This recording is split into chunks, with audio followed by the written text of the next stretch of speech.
Pessoal, integrantes do governo avaliam que ao menos 3 fatores levaram Donald Trump a enxergar o Brasil como uma vítima perfeita para os ataques comerciais. A Vitória Bel está com essa apuração e vai trazer as informações já no comecinho aqui do nosso 3 em 1. E aí, Vitória, quais são essas questões que nos tornam uma vítima perfeita? Bem-vinda, boa tarde. Evandro, pois é, isso mesmo. Essa é uma avaliação de auxiliares do Palácio do Planalto e também de integrantes da equipe econômica do governo Lula. Desses 3 fatores, o principal deles é que Donald Trump vê na prisão de Jair Bolsonaro e nos processos contra o ex-presidente brasileiro uma ameaça justamente de que os democratas americanos utilizem isso como munição contra ele mesmo, contra Trump. Então ele se espelha muito, ele se vê muito em Jair Bolsonaro. Ele teme justamente, de acordo com a interpretação aí desses integrantes do Palácio do Planalto e da equipe econômica, ele teme que os democratas utilizem esse exemplo das punições que o ministro do STF, Alexandre de Moraes, vem aplicando, as medidas cautelares que ele vem aplicando ao Jair Bolsonaro, os processos contra o ex-presidente, que os democratas utilizem isso como munição para que Donald Trump também sofra da mesma coisa quando ele sair da Casa Branca.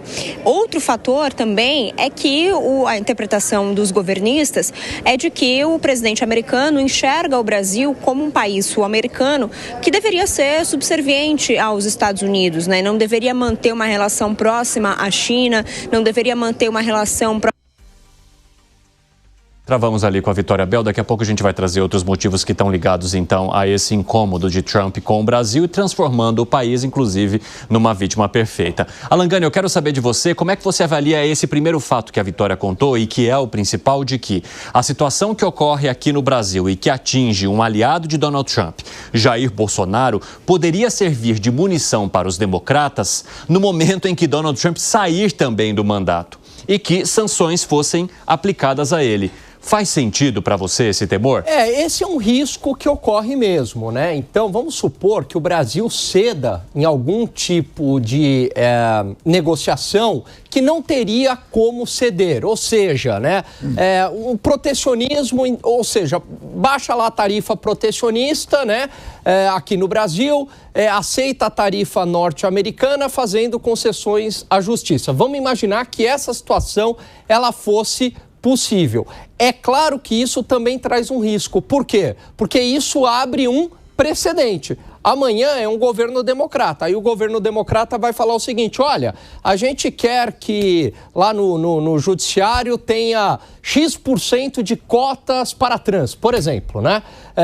Caso contrário, a gente vai tarifar fortemente o Brasil. Então é claro que, a depender da concessão que você faz, e principalmente ligada à tarifa, você abre um precedente para, quando o Donald Trump sair, entrar um governo democrata, e o risco é esse mesmo. Vamos conversar novamente com a Vitória Bel, que vai trazer os outros motivos. Conta pra gente, Vitória. Pois é, voltando, Evandro, o segundo fator que eles mencionam como algo que torna aí torna o Brasil uma vítima perfeita nessa equação de Trump, seria justamente o Brasil ser um país sul-americano e que poderia ser um país fiel aos Estados Unidos, que deveria ser subserviente aos Estados Unidos sob a batuta de Trump, e nesse pensamento da extrema-direita mundial aí, que vê os países sul-americanos como uma espécie de algo a ser utilizado. Essa é a visão, é claro, do Palácio do Planalto e de integrantes da equipe econômica. E um terceiro fator é que os Estados Unidos, eles não dependem do Brasil como comercialmente, né? Como eles dependem da China, de países europeus. Então, eles podem importar. Puxa vida, gente, é assim, ó, é um mistério. Vitória Bel vai trazendo uma informação, a gente fala, vamos ouvir mais uma, aí trava para criar um mistério. Aí daí a pouco ela volta a falar. É isso que está acontecendo. Vai lá, Vitória Bel, pelo amor de Deus, traz o final dessa novela. O terceiro fator, espero que vocês tenham ouvido o segundo fator, mas o terceiro fator da equação de Donald Trump seria justamente o fato dos Estados Unidos não dependerem comercialmente do Brasil, deles não terem essa dependência como eles têm da China e dos países europeus. Por isso que Trump desistiu de tarifar os países europeus como ele queria e também vem dando prazos maiores para a negociação com a China, porque ele depende desses países. Em relação ao Brasil, ele não depende muito, então ele pode tarifar e deixar acontecer. Portanto, aí os três fatores da equação de Donald Trump, de acordo com integrantes do Palácio do Planalto da equipe econômica, para que o Brasil seja a vítima perfeita da vez. Evandro. Mistério resolvido. Deus abençoe esse sinal que durou até o fim para a gente ouvir a história completa. Obrigado, Vitória Bel. Voltamos contigo já já. Muito boas as apurações da Vitória Bel aqui no nosso 3 em 1. Piperno, é por isso que chama a atenção, desde o começo, aqui de toda a nossa equipe do 3 em 1, o fato de os Estados Unidos serem superavitários em relação ao Brasil e mesmo assim o Brasil está se ferrando nessa história de tarifaço.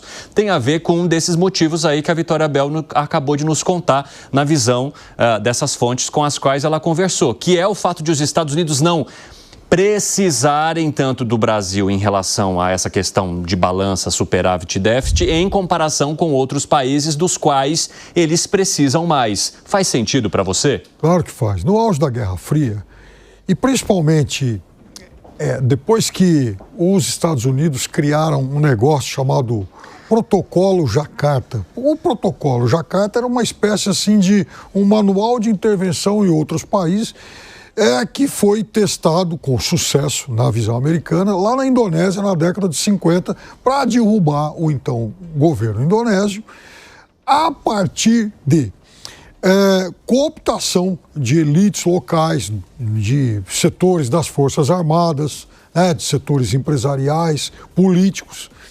E, naquele momento, então, se testou essa forma para se derrubar adversários e governos incômodos.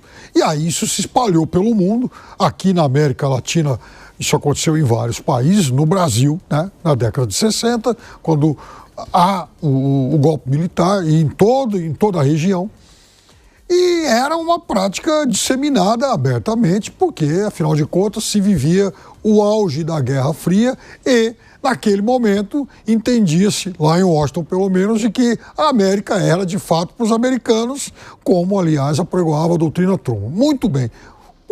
Passaram-se os anos, as décadas, o mundo mudou e tal, e agora nós temos, então, um novo momento dessa Guerra Fria. Só que agora não é mais com golpe militar, porque não dá mais para ficar toda hora pensando em intervenção militar. Agora, as estratégias são diferentes e usa-se também, entre essas estratégias, não apenas a pressão política, de novo, cooptando setores internos, o bolsonarismo claramente é um deles, como também esse tipo de pressão econômica. Por quê? Porque com essa pressão econômica se gera instabilidade política e que pode chegar no seu extremo a queda, então, daqueles que são incômodos. E é essa estratégia hoje abertamente usada pela administração Trump em relação ao Brasil. Zé Maria Trindade, como é que você avalia também essa questão política, que é o fato dos Estados Unidos entenderem no Brasil um aliado fiel e que precisa estar alinhado à política e ao governo norte-americano? Bem-vindo. Pois é, Freud, né? Eu sabia que tinha Freud no meio dessa história, né? Essa espelhação, né? Muito boa tarde aos colegas aqui de bancada. Olha, faz todo sentido. É uma espelhação que o presidente Donald Trump faz no ex-presidente Jair Bolsonaro. Eu conversei com um alto funcionário da Embaixada dos Estados Unidos que me falou mesmo, assim, francamente, há uma proximidade muito grande do deputado Eduardo Bolsonaro, que agora ele assina lá, deputado exilado. Criou uma nova categoria no Congresso Nacional, deputado exilado. Tinha deputado licenciado, agora deputado exilado, né?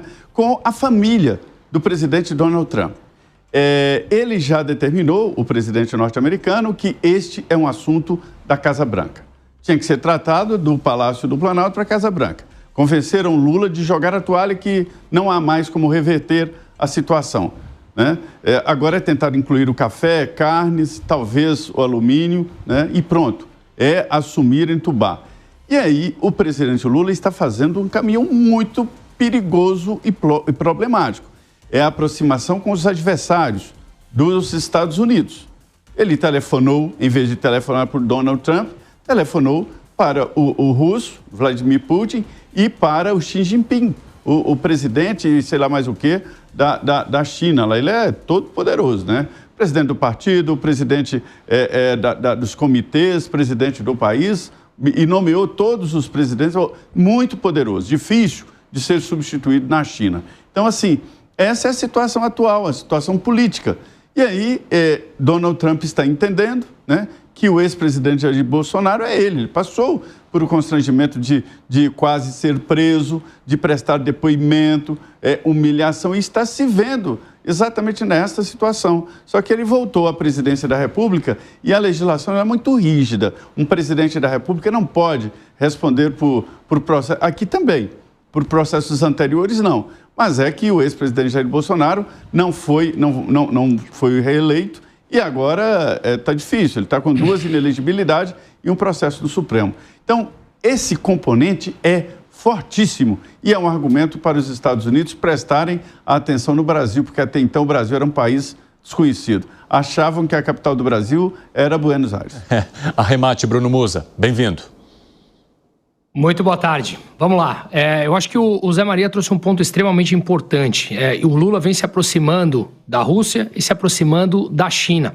A gente está vendo, por exemplo, a Índia comprando dessa briga com os Estados Unidos. Afinal de contas, também é uma tarifa elevada para a Índia. Mas a Índia tem uma situação geopolítica bastante mais importante que o Brasil. Vale lembrar, por exemplo, que a China é uma das 9 potências nucleares ao redor do mundo. Então, o caminho que o Lula tem feito, ele não é apenas, voltando naquilo que nós falamos ontem, muito fraco sob o ponto de vista de gerenciamento de risco, mas ele também toma riscos adicionais onde ele não pode ter retorno. Já se mostrou muito claro isso. Ao longo desses últimos dias, nós vimos matérias justamente a respeito disso. Em outras, em jornais de grande circulação, comentaristas mencionando isso, essa falta de retorno ou falta de percepção do próprio governo, justificando sempre o que está acontecendo ainda no governo passado. Isso é muito ruim, parece que a gente não consegue virar a página.